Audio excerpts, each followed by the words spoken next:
Welcome to the podcast, Wait, What Do You Do Again? Where we talk to everyday people doing amazing things. I'm your host, Megan DeFord. Let's go. Kevin and Melissa, thank you so much for being here today. You are with Leadership Reinvented, an executive leadership coaching firm. Can you tell me, what exactly does that mean? What is an executive leadership coaching firm? First of all, thanks so much for having us. It's our pleasure to be here, and so we really appreciate that. And I'm excited for this. But so leadership and executive coaching. So what we'll do is we work with individuals and with companies, and it's very I would say it's almost can be a little therapeutic, but we're really working with them on developing their leadership skills for the most part to kind of make whether it's very specific to what their needs are. This might be something on more strategic side. It might be something on developing better relationships with their teams or improving collaboration, better decision making. So it's really very diversified. Oftentimes we'll just serve as almost like a sounding board, help them see blind spots that they're not seeing, and just really help on their development, becoming better leaders, building better teams, and really driving for great results in their organization. So it's really a lot of things, a lot of people, and I bet Melissa's a different answer too as well. Yeah.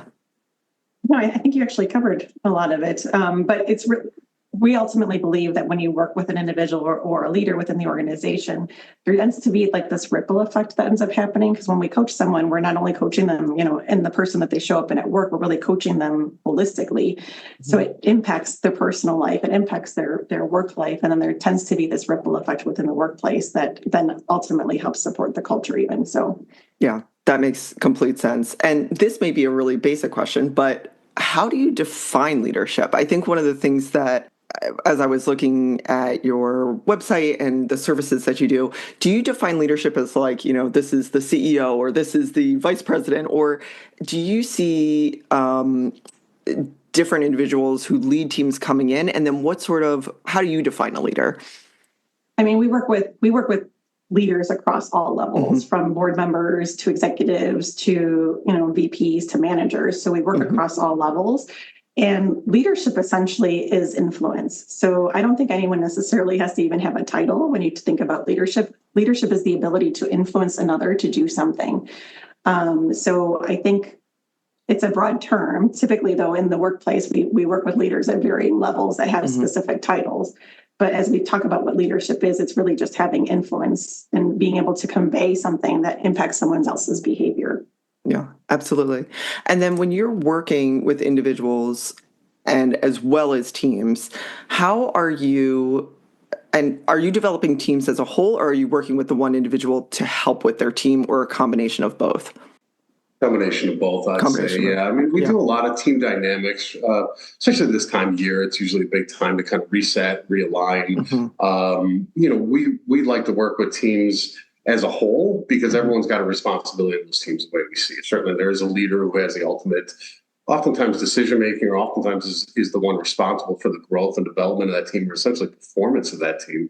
But what we'll do is we'll facilitate them and help mm-hmm. to, we work within kind of, the stages of team development. So if they're get them to come together, get them to set their rules, and like how they want to work, what their preferences are to work. So this can really, what we're hoping to do is get them to a performing stage, which is, a high level, frankly, fairly rare performance stage that you see in teams. And it's not that anyone's doing anything wrong. It's just, there's always so much change in organizations and in corporations. People come in, people go, and that can oftentimes shift the rules. And so it's really a very complex system that we like to work within, because that's what these teams are. They're systems, and they all have their different ways that they work. But we want to get them to this, what I call like a utopian team, where it's performing on its own, it's solving its own problems, it's dealing with conflict properly, it's dealing with disagreement, and then there's this great innovation that ensues. There's this great productivity that ensues. And this is a hard thing to do. This isn't, we're not saying, well, we can come in and do this in 2 sessions. It's a very difficult thing. And again, these systems are always so evolving. So it's how do we work with, both an individual and a team who is leading a team to set this framework for his own people, and then also work within the team dynamic space too with the whole team. Yeah.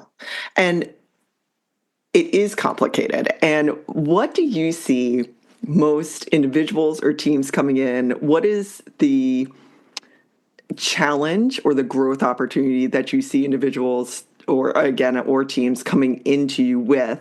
And then is that often the actual source of of possibility there, or does it turn out to be something else? We probably have two different answers we can give. Maybe I'll do one and then Kevin can do the other. But I think because it looks different from teams versus like an individual that we're working with. So from a team's perspective, it can come up in the fact that maybe they're having challenges working together, they're having conflict, and they really can't get on the same page. So surface level, it comes from that perspective, or there's just been a lot of changes on the team. And when we work with them together, it always usually comes back to like, how do we build trust and levels of communication within teams? Because trust is typically the foundation. You need to have that level of trust and even vulnerability in order to build from that perspective. And oftentimes when you're working in environments, right, you don't get to choose who your peers are. You're just put together into a group. And it's a natural behavior. People don't necessarily start with the team in mind. They usually start with, what is my role and what do I need to accomplish? And so finding that common ground and building the trust so that they can start identifying themselves as a cohesive unit is usually where we find the kind of the root to start with. Yeah. And then from an individual perspective, is it similar, like that trust and conflict resolution? I think oftentimes when someone's coming to us with their own, are you saying from like working as a team or working as like individual coaching? Yeah. So I guess, and I'll give you a scenario. I have led teams before and I've had coaching and I think it's incredible. And many times, I'll use myself as an example. I go in as the individual and the leader of this team and saying like, X is the problem that I'm trying to solve. And oftentimes it turns into something else completely. And it's not just you individually, it is the team as a whole. But I guess what I'm curious about is when you work with teams as a whole, are you hearing one thing? I'm hearing about this, conflict resolution and trust issues. And I would imagine that oftentimes would come from a group setting. Do you ever see that, like from individuals, they're saying it's not necessarily communication or conflict or trust, it's performance. Like I can't get my team to perform or something like that. Or are you seeing sort of like parallels? 100%. 100%. Yeah. Oftentimes it's this, we can't perform. We can't accomplish things. We keep having these unproductive meetings and things aren't getting done.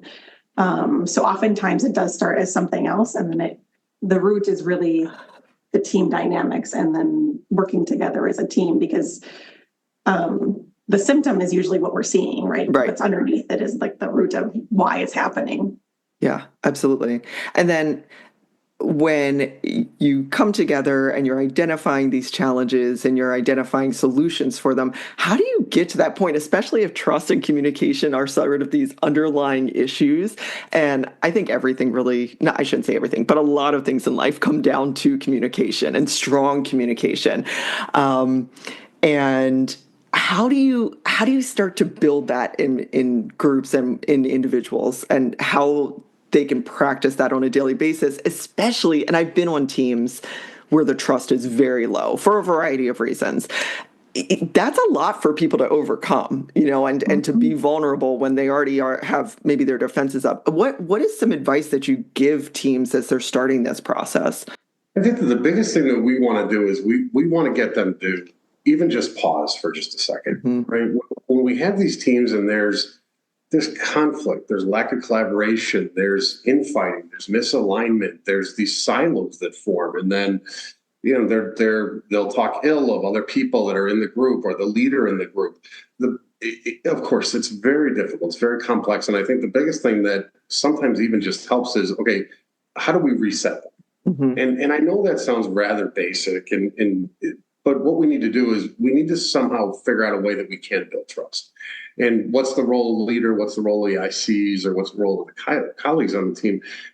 Oftentimes, what that's going to come down to is, what are they hoping to accomplish? Are they happy with these unproductive meetings? Are they happy with this infighting? Are they happy with misalignment and lack of collaboration? And frankly, missing their goals, missing their deadlines, and their milestones. So what we want to do is figure out, when we come in, we're going to take a look at everything as a whole. And that doesn't always necessarily mean assessments. We can certainly do assessments on team dynamics.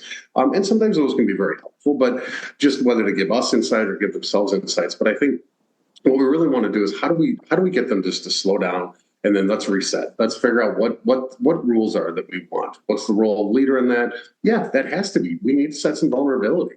They have to be saying, okay, here are the things that we need to be working on. What's the values of this group? What's our purpose? What's our mission? What are our ground rules? What are our guardrails? And those are the things that really we want to help them set, right? Because again, if everyone's going in these meetings and they're miserable, and as you said, you've led teams and everyone's miserable, there's no trust, there's no alignment, but everyone likes, well, I want that. Or else, what are we doing there, right? I mean, is the big thing. So I definitely think just even just establishing some of those ground rules and get them to form. Go ahead and deal with this storming process where, yeah, there is going to be fight for leadership, fight for dominance, but we've got to get them to progress and almost do our best to get them through there rapidly.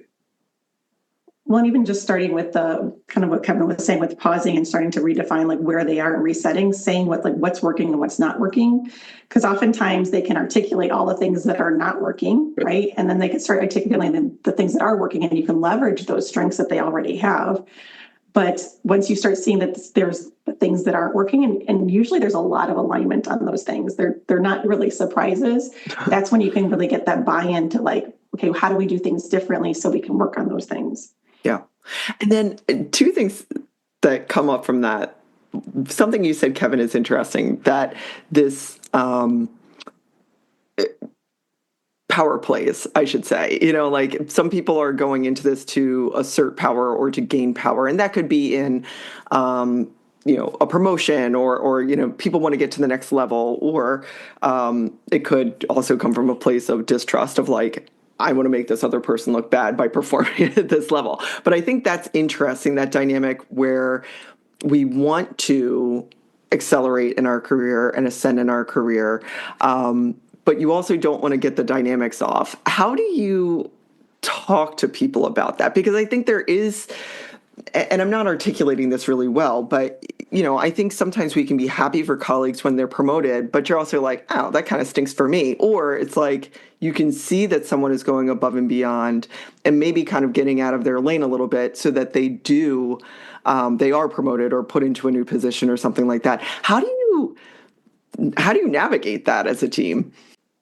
Interesting. There were two things I kind of want to touch on there, and I might forget on the second one. So yeah, that's okay. Up for me, but the fighting for authority in a group dynamics is a natural part of the group dynamics. So it's like we know it's common because again, there's always going to be the leader is the leader, and then the rest of the team they might have they're going to kind of fight for dominance or try and derail or try and change things. That's kind of a normal, natural thing that does happen in a lot of group dynamics, and that's at the storming stage. But when you say, how do we also look at somebody who might be feelings of jealousy they didn't develop or they didn't grow? How do you work within that?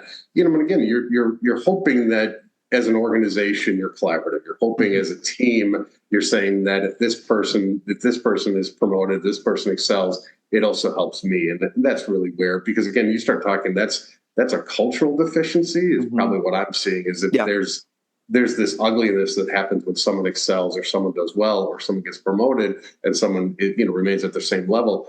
That's a bit of ugliness that there's other things that need to be kind of addressed in there too as well. Yeah.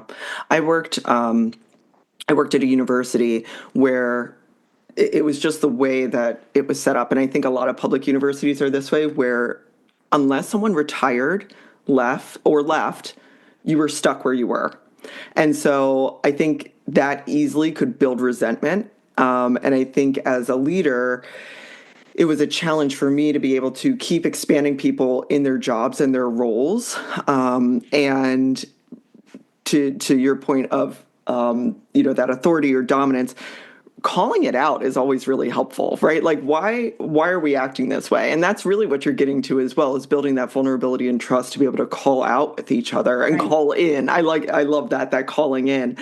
And then on the flip side of that, what if you have a team member that just isn't going along with it, like just is not abiding by the rules, or, maybe they are, but you can just tell they're not in it the way that other team members are. How do you work with someone like that? That's just sort of like, yeah, okay, fine. Typically, we usually focus on building trust within the first, 15 minutes with individuals. We haven't had a lot of issues when working in group dynamics where we have that. I think we usually end up seeing that more in like the longer term within the leader having the issue with that individual. Yeah. And oftentimes there's just honest conversations around, as you said, like, what are we observing? What are you observing within the dynamics? Because usually we have them aligned with how do they want to operate as a team? Mm-hmm. How do they want to communicate? How do they want to have conflict? And if you have one member that's not coming along on that journey, it becomes apparent pretty quickly. And it's really then the leader then having the conversations and coaching the leader to have the conversations around, how do you transparently talk to that person about what are the expectations and then holding them accountable to that expectation. Yeah. Because at the end of the day, that could be to the detriment of the team if that individual doesn't at some point operate as a team and everyone else is operating. Kevin, I don't know if you have anything else to add. But ideally, what happens then is if this team does get to a next level of performing, the team will self-correct. Right. Yeah. Like, that's really that utopian stage where if someone's not coming along and say, okay, you agreed to communicate this way, you agreed to these, the expectations that everyone was aligned to, we're all super excited about. And again, that's a natural process. Mm-hmm. This is not to say that person is bad or anything like that. They could have a million things going on in their personal lives. And so maybe that's where either the team or the leader might just sit them down and be like, help me understand, or just let's explore this. But ideally, once you do get to that performing stage, the team will work with that together. And that's a natural, normal, healthy conflict that a team can go through.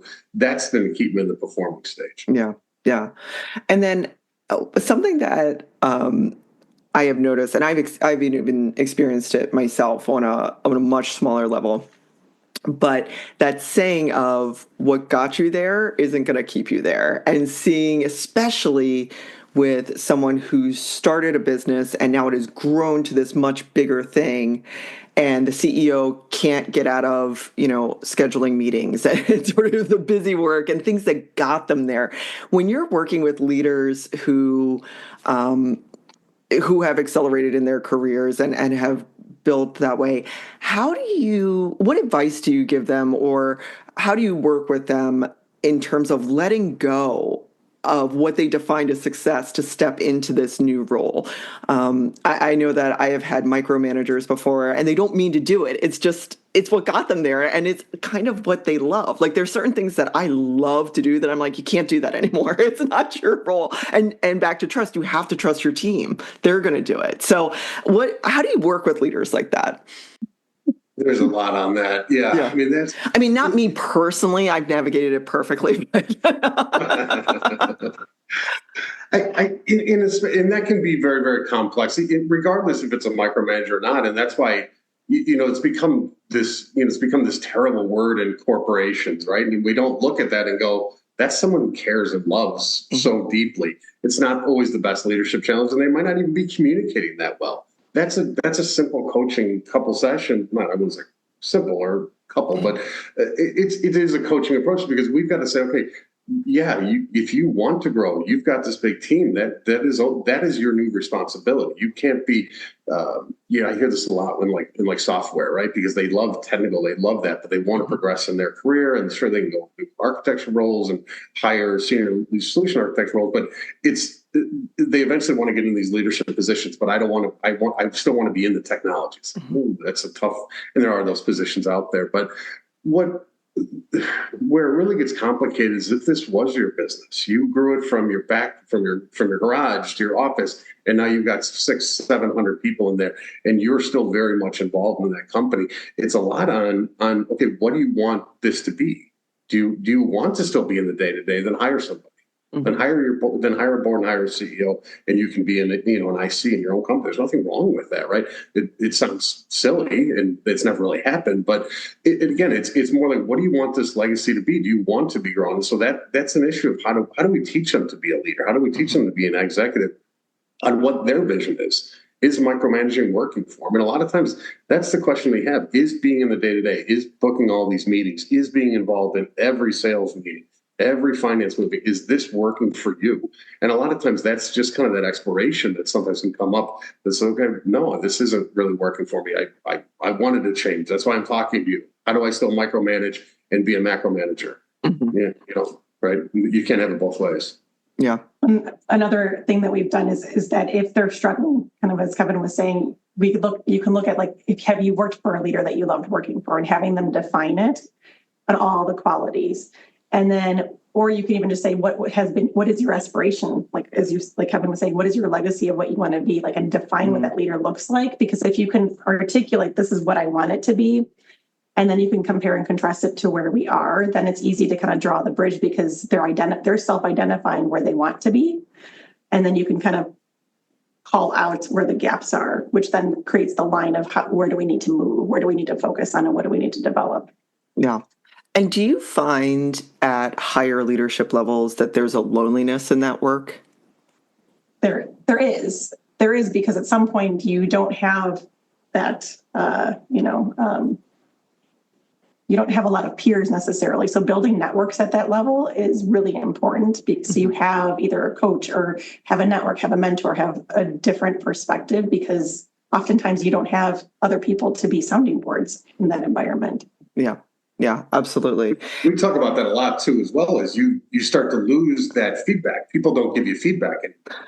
So that's why it's really nice to have a coach, or just to say, is this, whether it is a coach, but definitely the network's very important, but you just don't necessarily always get the things like that you might question yourself, or just feedback that people might be concerned to give it to you. So that's why sometimes you can often get a lot of these blind spots. Yeah, absolutely. I think what's interesting about it as well is no one prepares you for this. Like, it's not something, it's not something that you get a manual and this is how you need to be a CEO, or this is how you need to be a leader of a team. You're just sort of figuring it out yourself. And so many of these skills come back to personal skills that maybe we haven't developed that well, frankly. So there's no shame in terms of getting a coach or a network. Do you ever find that sort of resistance of feeling, I guess, individuals feeling like they should know this? So then there's a little bit of resistance of asking for help or asking for that feedback? I think we do find that, where individuals feel like they should be there because they are in that role. But I think the way we look at it is like, you never just arrive in any role. Everyone's we always even challenge ourselves. We're constantly growing and developing. That's how we evolve, right? We get better and better and better by challenging our different skill sets. And we try to work with our clients up in the upfront to really normalize and any of the challenges that they face, because everyone has challenges that they face. Everyone has things that they need to grow in. So I don't think it's anything unique to any individual to expect that there's you have to have everything when you get into that role, right? I mean, it is complex. Yeah. And I'd love to change that. Yeah. I'd love to change that narrative that it's weakness or anything, right? Even counseling is not, high performing individuals still need somebody to talk to. And so, that idea that it could be considered a weakness, or I should know it, is, that's kind of an unhealthy way to keep you stuck, right? To keep you stuck and do the same things you've always done. Business is rapidly evolving. The workplace is rapidly evolving, certainly now. But everything is always evolving. And so you're right. You can't go at it. So, this has always worked, for me in the past. It's one thing I hear all the time. I've heard throughout my career is when employees get really frustrated and they come in, they go into a new organization, they try and change things. And what they hear is, well, this is the way we've always done it. And the same could be said for leadership development. And to say that this is the way we've always done it is, to say almost a fallacy, like, okay, that's not change, that's not adapt, that's not grow, but it's definitely not a weakness, and we certainly understand. Yeah, I mean, it's hard to find time for a coach. It's hard to find sometimes the resources for the budget for whatever it is, but it's definitely not a weakness. And how do we? There's definitely that value add to make this their approach, their reach, their success much more far-reaching. Yeah, and change is difficult. I mean, I think change management is extremely difficult, again, just in life in general, much less in the workplace, when you have those expectations and you need to have those KPIs and meet them and all of that. But you have been doing this for over 2 decades, and the workplace has changed greatly during that time, but especially from my perspective, at least in the last 5 to 10 years. What have you seen as the greatest changes in how what is the workplace anymore? First of all, what is it, and what challenges are you seeing coming out of those changes? Oof. I would say, or is it not? Or is it just always evolving? I think with COVID, obviously that was a huge catalyst, and that's sort of what I was thinking about in the last 5 years. But I don't know. Maybe it's always been changing. I think the amount of changes that are happening are at a faster pace than I would say 5, 10, 15, 20 years ago. And I think because there's so much change, I think it's just hard for people to keep up with the amount of changes that are happening, not only in their workplace, but even all around us in our environments. You have hybrid work, right? And people working remotely and not remotely. We have multiple generations working in the workplace. We have AI, more technologies coming in. So there's this rampant amount of different things that individuals, leaders have to keep adjusting to stay relevant in their business. So we're seeing more and more that stress and wellness topics are coming into play, and the need for leaders to really have kind of that more human-centric, empathetic approach, or using, the emotional intelligence aspect of it when they're working with their teams, because there's this layer of complexity that's within the workplace. So we've been working a lot with organizations on how do you work with stress. What are tools and techniques to work with your own stress level, and so that you can help regulate yourself throughout the day. With leaders, how do you help your teams who are overwhelmed and feeling stressed and moving through that change curve? So I think there's a lot to do with the amount of change that's been happening. Yeah. And the last 5 years have been something else. Without a doubt, it's always changing, right? And there's always adapting. I think that certainly what we're seeing out there is it is very, there's a lot of feelings of overwhelmed. There's a lot of feelings of stress. Employees are expecting more from their employers.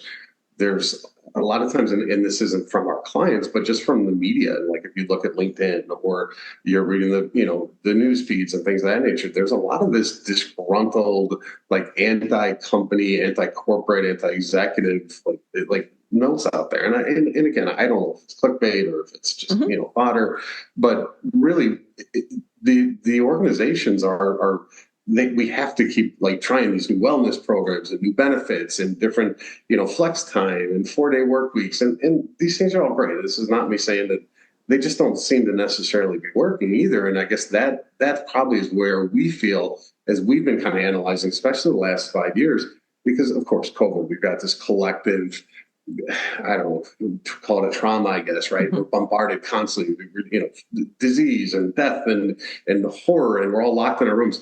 And then we start coming out of it. And then there's the great resignation, 21, 22. People are unhappy. They're feeling stressed. They don't know why they feel so down. They're so dejected. They're feeling so disgruntled, so frustrated, so stressed. And most likely they don't really know why they're doing it. So oh, well, it must be my job. It's frustrating. I don't like the task. I don't like these things. So, but the job market's great. So they leave, they get into a new company, and they're finding the exact same thing. And now what we're seeing for 2025 is this mass disgruntled workforce where stress levels. Great detachment is called, Gallup called it that, or Stern called it that. Somebody called it that. And we love that term because that's really what that is. That's culture is, people are just checking out. Productivity is down. Stress levels are down. Days off, or sick days are considerably up. And these polls of are you thriving in your personal and professional lives?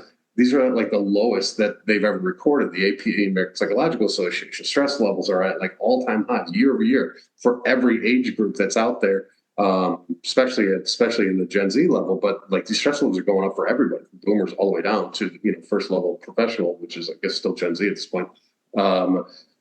So that's really where there's this pressure, and companies are trying well-being, wellness initiatives, bringing in, counselors and having these different programs available to flex time and unlimited PTO, but it just doesn't seem like it's necessarily working. There could be a lot of reasons, and this isn't every company, but the workplace is really just trying to adapt to this. And I think companies are really trying. I just don't know if we're solving for anything. There's probably also frustration of an employee in the trying, right? It's okay, we're trying something else. Okay, we're trying and I'm sure that impacts it as well. One of the things that I have talked about, and I think there's certainly an employer responsibility to care for their employees. I also believe there's an individual responsibility. And one of the things I was talking about with my therapist was, my son's school rather went on lockdown and everybody was fine. It was fine, but it was, at that elevated, like, we didn't know it was fine at the moment. And then I hopped on a Zoom and then I came back, and it's like our worlds are so intense. And depending on where you are in your life, like I have a teenager and I'm almost middle schooler. And so life is a lot right now. And where you're just expected to bounce back and forth. And especially if you're a leader, it's like, I always assume everybody has like 5 things going on in their life that I know nothing about. That's obviously impacting their work. But I think also that responsibility as individuals to separate out, this actually isn't my job. This is other stuff that's going on. And for one of the first times in my career, and I've worked for over 20 years, I actually told my boss, I sent him a Slack and I was like, hey, if I'm out of it today, this is what's going on and I'm sorry. And I felt like he needed to know that.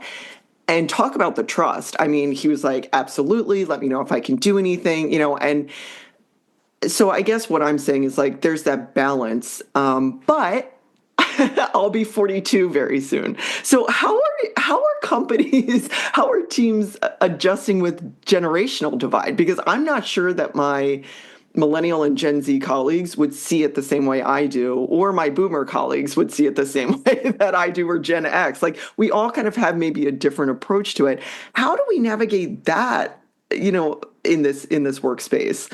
And also a question, and it's fine if you don't know this, but have we ever had this many generations at once working together? No, right now it could be up to 5 generations that are working at the same time. And they all, each generation has its own set of values. I mean, again, from a macro level, right? We're not talking individually, but from a macro level, they have a set of kind of what they care about, what they want to see from their work or their workplace, what they want to see from their job. So that's definitely playing out in the workplace, and that kind of going back to that need of like communication and building trust becomes even more so important, because even how we communicate is different, right? Someone in one generation might want to verbally talk to someone in another generation might want to send an email, and another generation might just want to like message, right? Yeah. But not having those conversations, you can all be on different pages and then create more frustration. And all of that is adding to the workplace and the stress within the workplace. So I think, kind of going back to your question, I think what can companies do? I think it's having conversations about what's happening in the workplace. I think it's, if you see that there are multiple generations, having spaces where you can talk about some of those ways that, how we want to operate, how we don't want to operate.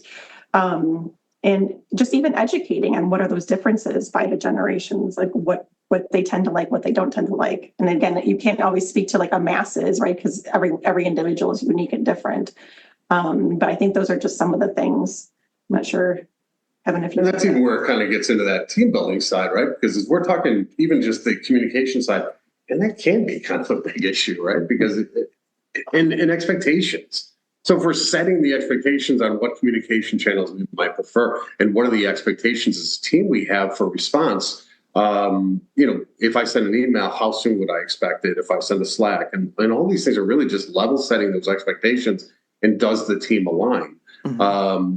But yeah, of course, they're not always going to be part of the team. You can't always just get them to be part of a team. So a lot of times it's up to the leaders, it's up to the organization to say, okay, well, how do we do this together? Are we all aligned on the same values? And I think that's where some of these things can get just a little ugly between the generations, is because there might be some of these negative connotations. It might be different. They might have different values of things that that's important to them. How do we get them to align? Much more difficult said, much easier to say than do. But, what is the purpose behind it? How do we align them to the company, to their goals, to their purpose, and get them on board with those? Well, understanding the values that they have, because sometimes you might misunderstand what someone's doing and thinking it's for something else, when the underlying reason might be, completely different. I love your point, though, about the accountability, because I do think everyone plays a role in a dynamic in an organization. Yeah. Absolutely. And what I didn't articulate well is, in that situation where there's this stress in my personal life, and then, you are performing. One of the things that I was, to the therapist point, I was talking about productivity. And I felt actually kind of bad that I just went back to work. And I was like, well, there was nothing else to do. I mean, there was nothing else to do. And maybe I wasn't at 100%, but the alternative was like, what? And I know that you could talk to 100 people and they might have 100 different approaches to it, but everything around us we're taking into these situations, and being aware of that, I think, is so important. And the other thing that's been interesting about the generational piece, and I think it probably speaks to some of the cultures that I've worked in, I have learned as much from people older than me as I have from people younger than me, and not going in with assumptions about, oh, they're 20, they don't know what they're talking about. Like, being curious, I think, is helped me professionally and personally to learn. And I think that was encouraged of us, of being open, and again goes to those values that you're talking about. That mentorship doesn't have to just be vertical. Agreed. Well, and that's exactly it, creating mentorships and partnerships with different generations so that you can learn from each other, because each are offering such unique, different perspectives. Yeah. And having that curiosity and learning from each other can really help the organization when we think about innovation and creating new ideas, right? Mm-hmm. Having that diverse perspective definitely helps. So creating those moments of those conversations can really foster that. Yeah. That's the culture, not the pizza party, not the, the pizza party everybody jokes about. And so, so far we've had a super uplifting conversation. We've got low trust, low communication, multiple generations, different work environments, different approaches.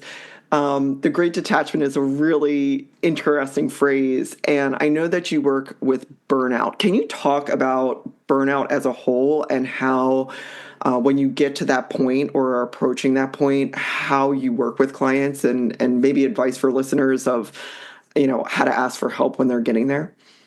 Yep. Kevin, you want to take that one there? Absolutely. I mean, I guess the thing that we keep seeing popping up is that stress, overwhelm, and burnout that keeps coming up. And again, we are executive coaches with mental health counseling backgrounds. Yes. But we're coaching. We can't be. We're not licensed in their states and things like that. So we use that framework of it. So the reason that we feel that that's such an important thing right now, and I'm going to circle back, but is because, again, I think sometimes this overwhelm and this stress and these burnout it's going to have physical effects, right? I mean, and we all know what stress can do to the body, right? Or high levels of cortisol, and we're constantly bombarded with all these stress messages and the news, and AI is coming for everyone's job, and all of these, and the job market's terrible. We can't leave, and jobs are stressful. It's as simple as that. Tasks are stressful. Our leaders bring stress, because that's their job, right? All these things have to do. And so we find that obviously there's significant physical, mental health impacts into as well as depression, anxiety, digestive issues, trouble sleeping, and things like that. So when someone gets to that level, there's a lot of things that certainly we can do. But I think that's really where it's important that we always look at our clients and in these groups and these organizations as a whole, right? Because if you've got this consistently stressful life, or like you said, you've got a couple of kids, and there's always something right with that, or something horrible has happened, such as a lockdown. And I'm in a freeze mode. I'm in a flight mode. I'm in a fight mode. It helps to just kind of start connecting with yourself, right? And there's a lot of ways that we can do this, and we might recommend something like a mindfulness exercise, a breathwork exercise in a company too, just where I can kind of connect with myself, and I'm not dealing with my stressful messages. Because again, right, our head's running constantly in the background. We tell our clients all the time, your mind is not always your friend, right? So how do we quiet those messages a little bit? And that might be a lot of different things, such as, like I said, such as mindfulness, or even meditations, or being in practicing your self-care a little bit. First thing I would say is probably, let's check in. We'll check in with yourself. Take 2-3 deep cleansing breaths, which really can help us just kind of center and just relax us a little bit too as well. And the reason I say this is those old messages and future messages, those are all stressful events, right? And so you had stress last week and you're reliving it. You're thinking about it. Oh, I screwed up. I did this. That's a stressful event. Your cortisol rates are going up. You're having a stress response, even though nothing's happening. Or I've got so much to do. I've got 6 meetings next week. I don't want to go to that meeting. It's so silly. I have to be in that meeting. You're feeling a stress response. I'm just saying it aloud. I'm like, oof, that's so stressful. So I think, and we could do this for the next 3 hours. We can trust us. So But the best thing I would say is just let's check in with yourself. What are you actually thinking? What are you actually saying to yourself? What is this stress response? Yes, you are burned out. Is it awful? What's the evidence that you can't go on? Or there's a lot of different things that you probably want to do. But I would say first thing might be pause. And certainly, Melissa, I know we can keep going on this, so I'll kick it over to you. I think it's also, I think pausing would be the piece. To figure out whether you're getting to burnout or typically we don't hear it as like burnout. The way employees verbalize it is more like I'm overwhelmed. I'm coming into work stressed every day. I'm tired. I don't have energy to do things on my free time. I'm constantly thinking about work. I can't turn it off. Like you can't turn it off, right? So you're exhausted, not sleeping well. So there are a lot of different symptoms, and it's usually that you're seeing it over a period of time and you can't necessarily calm yourself down. I think Kevin's point around pausing and kind of getting inward is the best first step. So first step is just checking in with yourself, seeing if you can regulate yourself with the breath work, with mindfulness practice, with grounding practices. There's different techniques you can do to ground, to shift your mindset into, getting out of that fight or flight stage. And then if you can't do it on your own, there is no shame in that, right? Getting help and seeking support is always helpful. In organizations, they often have EAP programs with part of benefits that often usually offer free counseling, free coaching that they have, getting a coach, working with a therapist. But I think keeping yourself in that state for a long period of time can have really long-term effects on your health, on your mental health, and your physical health. So staying in that zone of burnout, I would always encourage someone, if they can't get themselves out of it through different techniques, to get some type of additional support to help them through it. Yeah.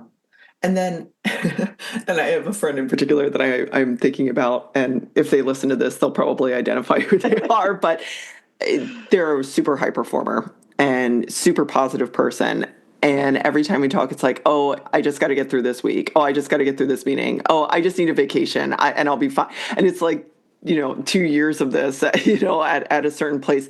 And at what point do you have to know when it's time to move on? Like, what are some things that you have to check in with yourself that this isn't just burnout? This isn't just, I need to kind of reset and reframe. What are some indicators of, what, I think maybe it's time to move on from where I am? I think the first question I usually ask is this working for you? Mm-hmm. Right? Yeah. Because I've lived that experience as well, where you're kind of like always going. And when you're in that state, it's almost like you don't know another state. And that practice of pausing, that practice of going inward, that practice of practicing presence starts to slow you down to looking around. Because when it's almost like a hamster wheel. Like it starts to slow you down to see where you're at. Checking in with yourself to see where you're at is so critical, because then you could start seeing, like, is there something different that you want to do? Is it working for you? Is it working for you to constantly be moving and feeling like stressed out? Is it working for you to feeling like you're missing, family events? Is it working for you? All those different pieces. And if the answer is no, and you're not feeling, fulfilled, feeling like you're thriving, then you can start exploring, well, then what would it take? What else can it look like? Mm-hmm. How do you want to craft it? What can you even do to tweak your workload? You might not necessarily need to leave your situation, but maybe you need to modify how you're spending your time or incorporate different self-care practices so you don't feel like you're just having to make it through the week, that you're actually like looking forward to and thriving through your week. Right. Yeah. It can be difficult. I mean, there's only so much she can do, right? She may have to be working this job or, right. I mean, how, right. And by taking kind of that self-reflection a little bit, and you can start to kind of create that next path for yourself, right? Mm-hmm. Because it's, you've worked your way up and you're incorporated and you're pulled in 60 different directions and, everyone loves you, but you're, at the detriment of what, right? And that's where it can be a little difficult to say, okay, well, how do I even just start on that path to something different? Or how can I work within my current system to make that a little bit better for myself? Right. And that's, I mean, whether it's, is this working for me, or, we do see a lot of people right now, or every once in a while we'll get someone that comes in, it's like, I'm a top performer, I'm doing great, everything should be perfect, the money's good, family's taken care of, mortgage is paid, cars are nice, but something's not right. I'm just, something's missing. And that can be a purpose discussion. That can be like, okay, because that happens to a lot of people. We grow up in companies and we didn't really have a plan. We get promoted, and now we're pulled in 60 different directions and traveling 35% of the time, if you're lucky, and it's like, okay, why am I not feeling good about this, right? I've done everything I'm supposed to feel good about. Everything should be fine, right? And that's where, that kind of gets into like this purpose conversation too as well. And that could be some of that burnout, right? And I'm so glad that you said purpose. I was going to actually transition into that in terms of how do you help people find their purpose, and how can people really take a step back? And I think especially, we talk to little kids about like, what do you want to do when you grow up and you get out of college or whatever, degree program that you're in or program that you're in, and you go in and you're going to do it. And then you kind of get to a point, like you're saying, like you stop and look around and you're like, like this is, and maybe you love it, maybe you love it, but you want to try something new. And I'll take myself as an example, as someone who's been in generally the same career for 20 years. Rationally, I know that I have another 25 years to build an entirely other career. Like rationally, I know that, but it's a little scary to do something different. So how do you help people find their purpose and look at themselves maybe in a little bit of a different way? A lot of different things we can do.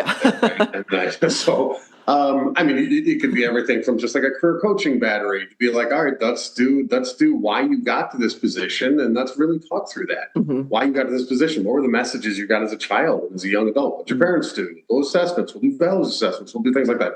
But even aside from that, I guess this term purpose that we think of, and even in your situation, right? It might just be something, okay, well, what do I explore now? Or something like a spillover, or something you just do on the side, like it's called like a spillover career, where you're just going to explore different volunteering options, or you're going to have more meetings with other people, right? And that's easier said than done when you're working 70 hours a week. But is there something that, is fulfilling to you where you can explore? And those can be very purposes, as long as we talk professionally. But, there's a lot of different things that we can do on, how do we center so you're able to quiet out that noise and say, here are the things I want to do, or here's what really lights me up as a person.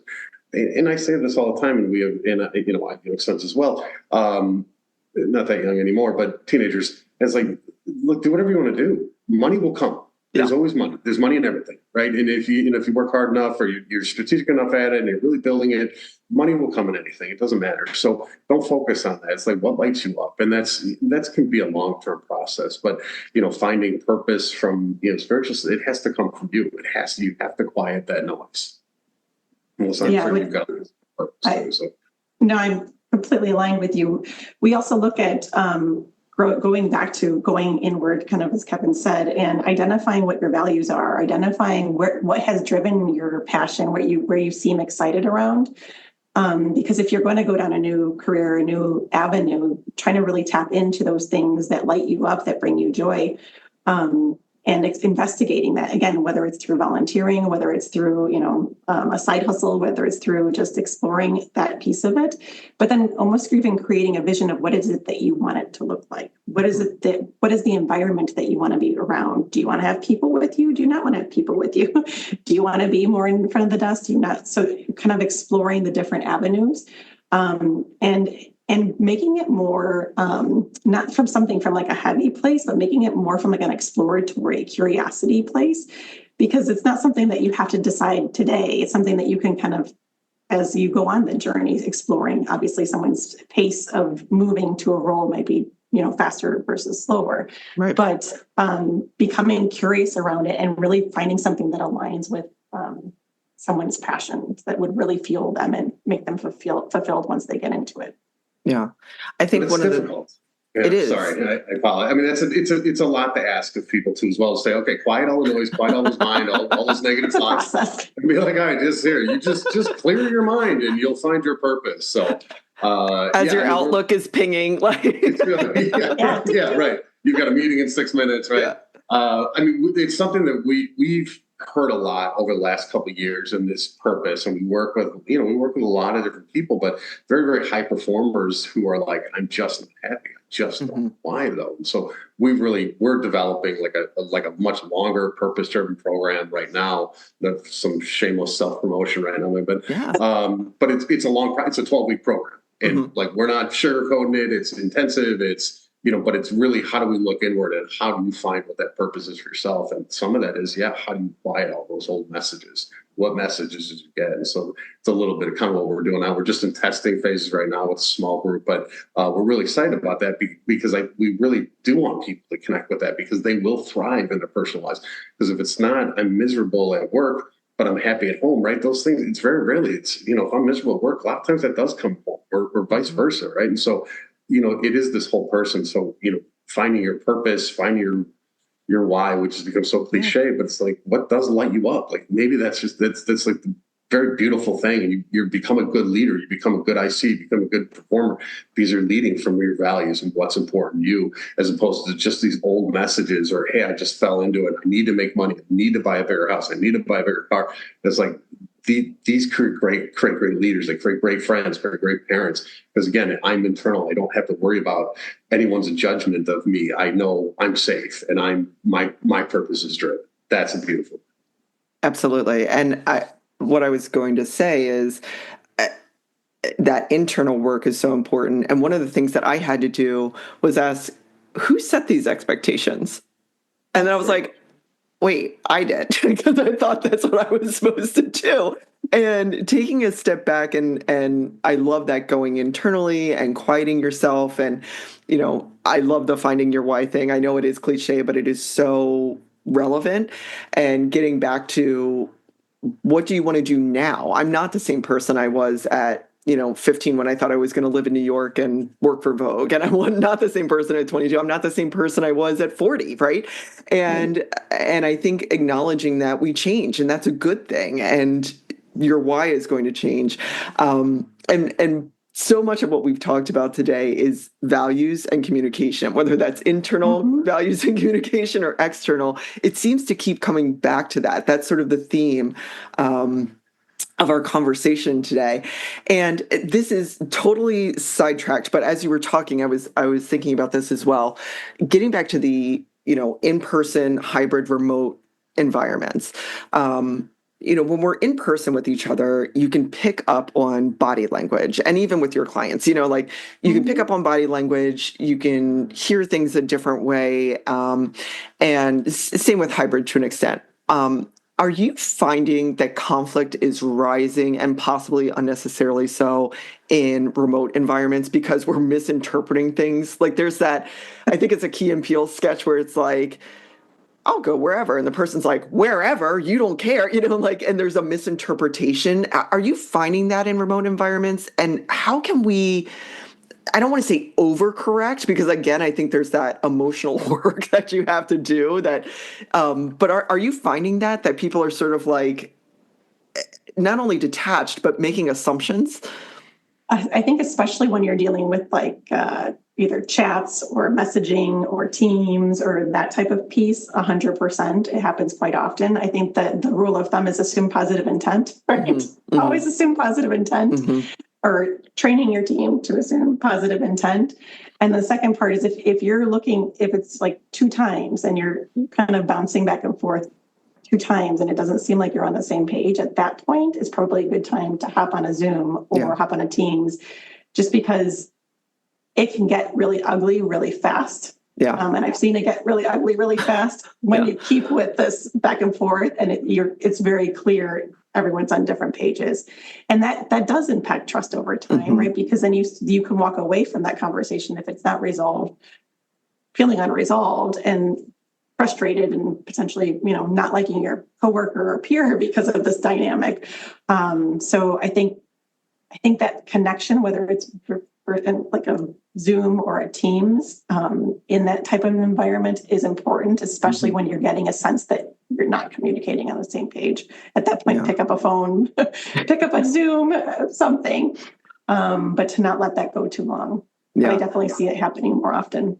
What made me think about that, actually, in the context of our, personal journey, is disconnection from ourselves, actually, and I'm almost curious if these work environments that we're in and the changing workplace is even disconnecting from ourselves even more. I mean, I have this challenge that I do every November for myself, and it's no social media during the week and only TV on the weekends. And the first time I did it, I picked up my phone 47 times the first day. I just picked it up and I made a mark and I was like, that you tracked it. But I was like, what am I doing? But there's so much to be disconnected from yourself and disconnected from the world around you. And that's sort of where that idea came from. What are your thoughts on LinkedIn? I'm just curious. I feel like LinkedIn, first of all, I don't use it correctly at all. I'm trying to be better about it. But I was on the other day and people are announcing weddings or talking about the birth of their child made them think about software as a service. And I'm like, what is happening on here? What are your thoughts on LinkedIn, and should we keep using it? No, but what are your thoughts there? What are we doing? I love it for business connections, and I love it for information sharing from the workplace lens. It definitely, and Kevin and I joke every once in a while, some of the things we see in there, we're like, yeah. I definitely feel like some individuals go on and they share all of their stuff, which, more power to you. But I personally like it from I learn different things from, people in the same workspace, or even what different companies are doing. I think it's a great place to share, events and celebrate different things. But there are some things where every once in a while I'm like, oh, I don't know if I'd ever post that personally, right? Not that I put against anyone else, but I wouldn't necessarily ever post that personally. Or we've also just noticed just the amount of just negativity. It feels very negative sometimes.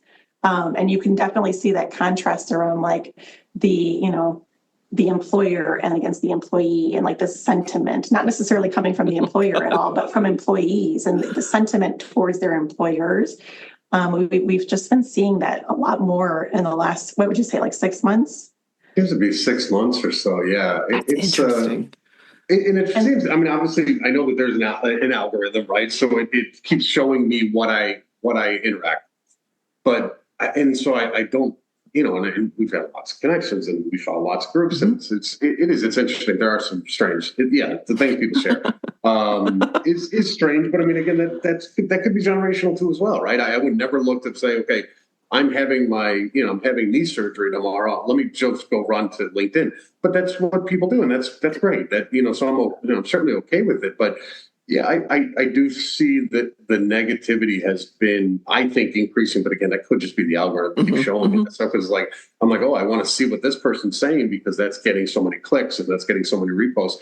But I don't think we can ignore everything we're seeing, right? And it's not just LinkedIn. Well, no, it's on some of them have 20,000 likes, and you're like, wow, there's 20,000 people feeling like their employers are not valuing them. That just really, And for stuff that didn't really seem like it was a big deal. My employer asked me to stay an hour after work till 5:30 at night, and I was like, okay. But again, that's people are really truly upset about that, and that's their reality, and I want to work within their reality, right? And so I think that's really important. That might be something that I would have never even thought of being, I can't do it, I couldn't do it, or I'm feeling overwhelmed or anything like that, but. It is silly, LinkedIn overall. I think there's some silly things of it. I think it's getting a lot of junk on there. I assume that just happens, but I'm with Melissa. I enjoy it for just seeing different perspectives and just an ability to network too, as well, with a lot of different people that it can just be eye-opening. I get into a rabbit hole of wait, how do you know this person? And then I start doing that. I'm like, what? This isn't the point. And it's interesting, and it is probably an algorithm thing. I'm not seeing so much negativity, but when I see people posting 6 times a day, I'm like, what are you posting about? I don't, and I'm trying to use it more. And again, from that external relation side of these are all the great things that are happening, and, but it is interesting if people are talking negatively on LinkedIn about their employer, they're probably not saying it to their employer. Which that's a problem. And if 20,000 people are liking it and feel that way, it goes back to that communication piece and that trust piece. If I couldn't stay after 5, I would say like, hey, today I can't stay after 5. I can get back on at 7. I can get here early tomorrow. Like, let's figure something out. I wouldn't go on LinkedIn and be like, like that's really interesting.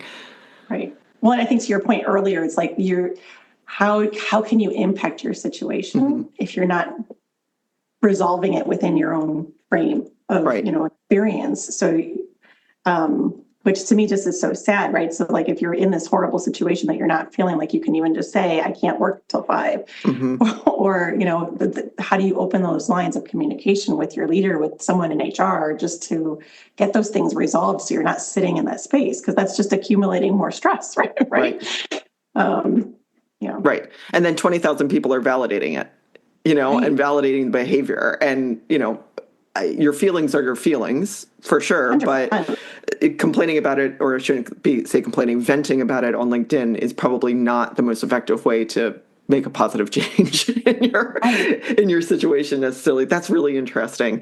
And it might have just taken a little vulnerability, right? I mean, I think that was one of the things, like just why feeling comfortable to communicate? And that could be because the leader hasn't validated those feelings too as well. So again, having to, these things all say, we have to look at this as a whole system. 100%. So communication has to be a whole system. Can you imagine tagging your employer in it and being like, that would be wild. That's really, really interesting. And I bet we do have different algorithms because of who you're working with and, the clients that you're seeing and the challenges that they're having. It's really interesting. Very timely conversation in our social media world. So that's great. Well, is there anything that we didn't talk about today that you want to make sure that people know about, or, just things that you're seeing that you would like to discuss? I don't think there's anything. Yeah, there's, like I said, we are not that we're only focused on that purpose side. It's just like one side area that we've seen as we work with individuals and as we do our research. Like we are working on that.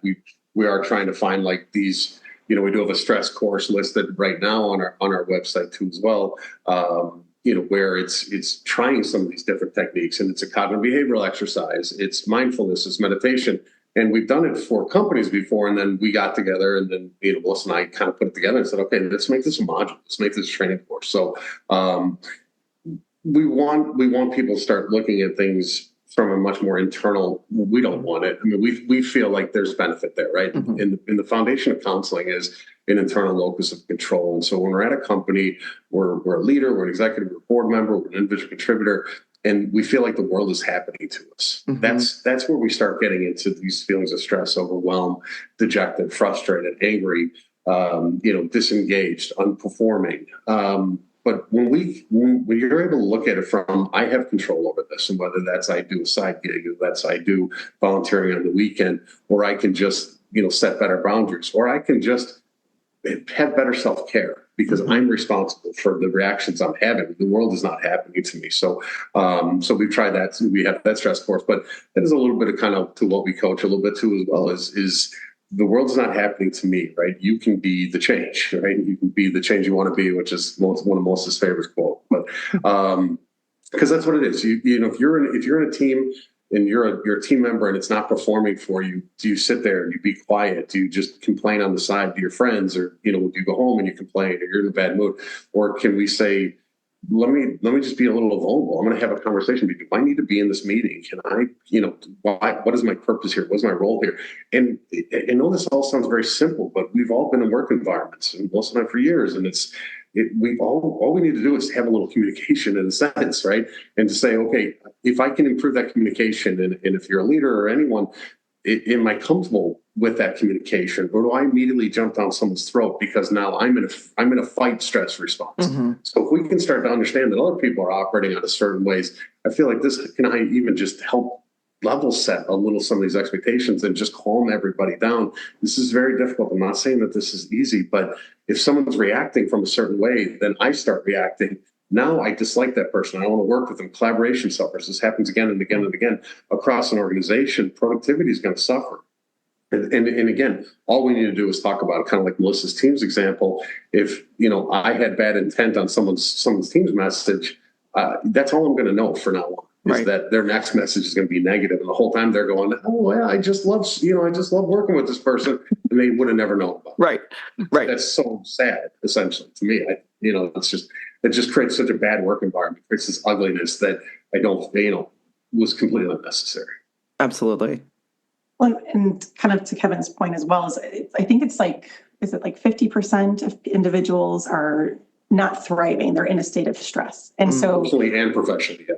Oof. And so in all environments, and when you think about that, and that's why we talk a lot, when we help groups with stress, and we talk about it a lot, because if you think about it, if 50% of your work environment is in a stress state, right, they're likely operating out of that fight or flight. Mm-hmm. And we know when we're operating out of fight or flight, we're not operating with our higher functioning thought process to come up with great ideas, to resolve our problems. We're in a state, right? So the key is, how do you figure out how to adjust that so that you can be coming from a more your higher functioning, your prefrontal cortex, and making your decisions and helping regulate yourself when you're feeling those levels of stress. So when you come inward, you can kind of get back into that space and check in with yourself so you can start regulating. And be more aware when someone else is having a stress response too as well. There's the other thing. Sorry. Absolutely. And when I saw that you have a background or experience in mindfulness and breath work, it's so important. And to be able to come back into and regulate and into the moment. And again, I think it's just age and, whatever. But I've even had moments where I'm like, I need a minute. Like, I just need a minute. You can sit here with me. I just need to, I'm not listening to you. I'm thinking about 20 other things, and I need to get back in this moment because that's not fair to you as the employee, or something just hit me the wrong way or whatever. But it really is incredible how quickly you can get back into and regulate your feelings so that you are more productive. And again, it goes back to those rules, and saying, whatever the rules are, if you need that moment, what does that look like for you?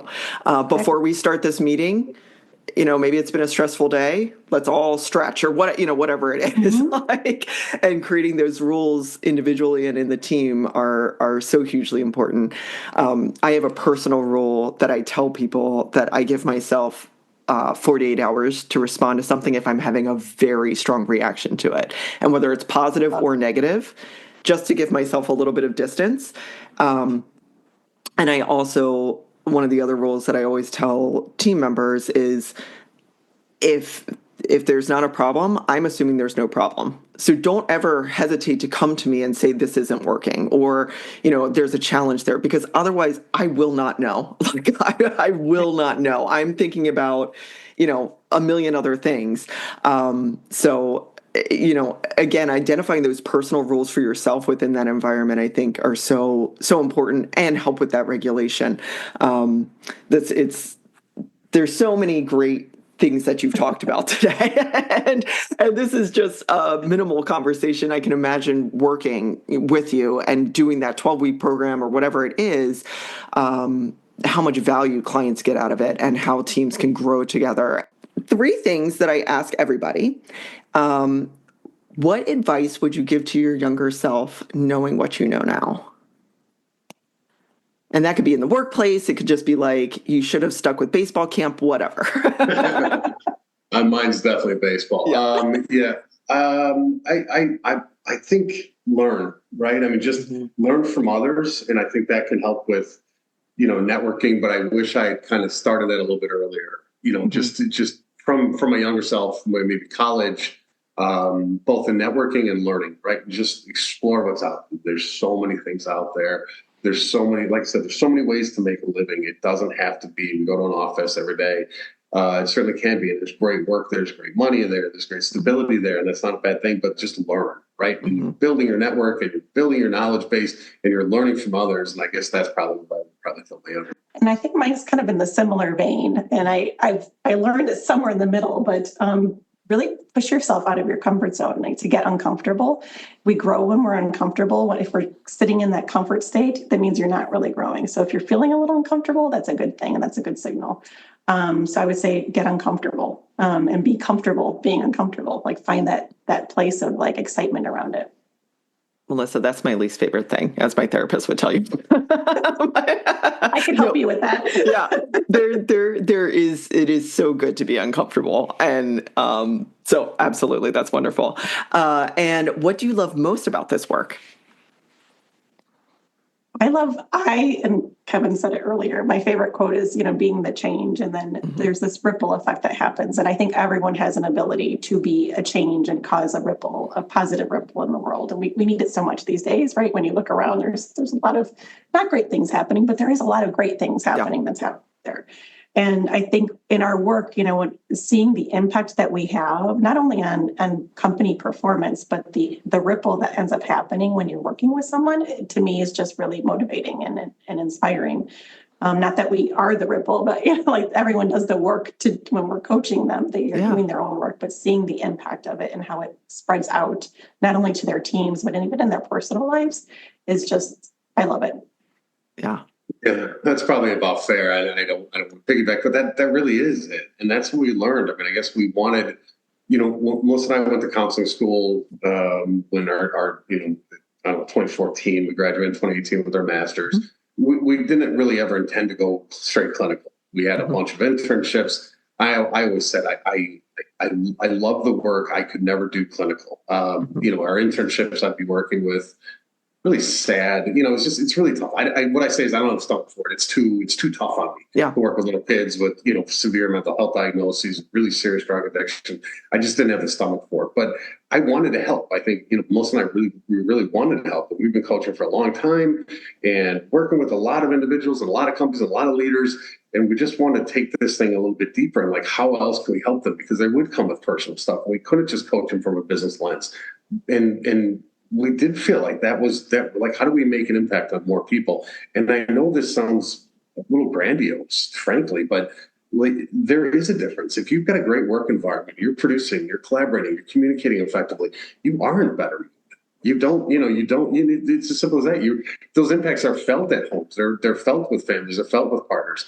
And there is a beautiful thing that ripple effect that can happen when teams are performing, when leaders are leading with empathy and leading with their people in mind, and the team's performing. That really is kind of a beautiful, beautiful side portion of leadership and group coaching that I assume is out there, but it's definitely something we love to see a lot. Absolutely. And to that ripple effect, again, this seems silly, but I think we all have experiences like this. So I'm in Florida as well.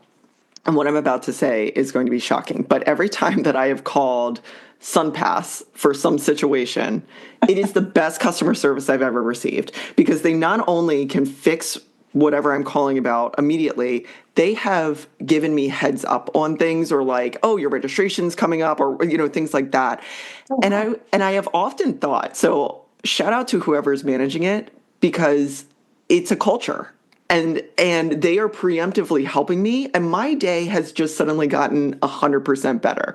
So to your point, those ripple effects happen to all of us, and what we magnify and what we put out in the world. And again, it doesn't matter if you're an accountant, a bus driver, head of a tech company, whatever, what we're putting out in the world really does affect all of us. So the work that you're doing is beautiful. And again, shout out to SunPass and FDOT, because, but it's wonderful. And I will say, I always take the survey afterwards, because I'm like, yeah, you were awesome.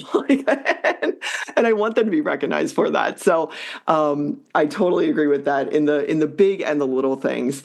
And then how can people find you, and how can people work with you? You can come to our website. So it's leadership-reinvented.com. Please join our, we do a lot of, email lists, and we do a lot of blogs. We do, monthly newsletters. We try and do more. And certainly on LinkedIn, we really do. We are pushing a lot of stuff out on LinkedIn, just as like service level stuff, right? Just like, here's some knowledge stuff to think about and kick around and things like that. We're not great marketers. We don't, we're not doing that. So it's a lot on just, we really do want to kind of, we try and put out a lot of information. Mm-hmm. We're always here for help too as well. We do, we've got a seminar coming up on Friday. We're doing a live on Friday at 12 Eastern that you can see from our LinkedIn page. Mm-hmm. But I say that's probably not timely for this, but we try and do things like that. And it's a lot on, our new trends and stuff like that. But Please, come by. There's a lot of information on the website and just, our blogs and our newsletters, just trying to, here's some different things you can try with your team. And we're always available for a free consultation. And some people just take us up on that, and it's usually fine. It's a half hour with one or sometimes both of us if we feel like we need to. We'd love to hear that, hear those stories and be like, okay, here's some things you can try. Well, here's the other things we'd like to do, but we certainly understand if that's not in the bandwidth for you. But absolutely. That'd be great on LinkedIn. That's great. The one thing that I will say is someone who has benefited from coaching, and I will just say this, like the sticker shock when I first started working with a coach, I don't know what it was going to cost. But I was like, this is something that I want to invest in myself and do. It pays itself back tenfold. I mean, it is really life-changing. And everybody's got a different situation, but if I can put out any plug, if people, sort of are like, I don't know, the cost thing, I always thought the value was tremendous because, again, I personally don't believe in a work-life balance. I think work is just part of your life, and I wanted to invest in that. And I honestly felt like I had a responsibility as well to my teammates, too. So I'll just put that plug in there as well. So very well said, mate. Yeah. And so thank you so much for coming on. We will have all your information in the show notes. And while the seminar will have happened prior to individuals hearing this, I'll make sure it's on our social media relevant. And then I'm sure as you have other seminars and your blog is great, people can find you there. So thank you again so much for coming on today. Thank you. It's been a pleasure. Thank you so much. Thanks for listening to Wait, What Do You Do Again? For more information about today's guest, or if you'd like to be on the show, please visit megdeford.com. See you next time.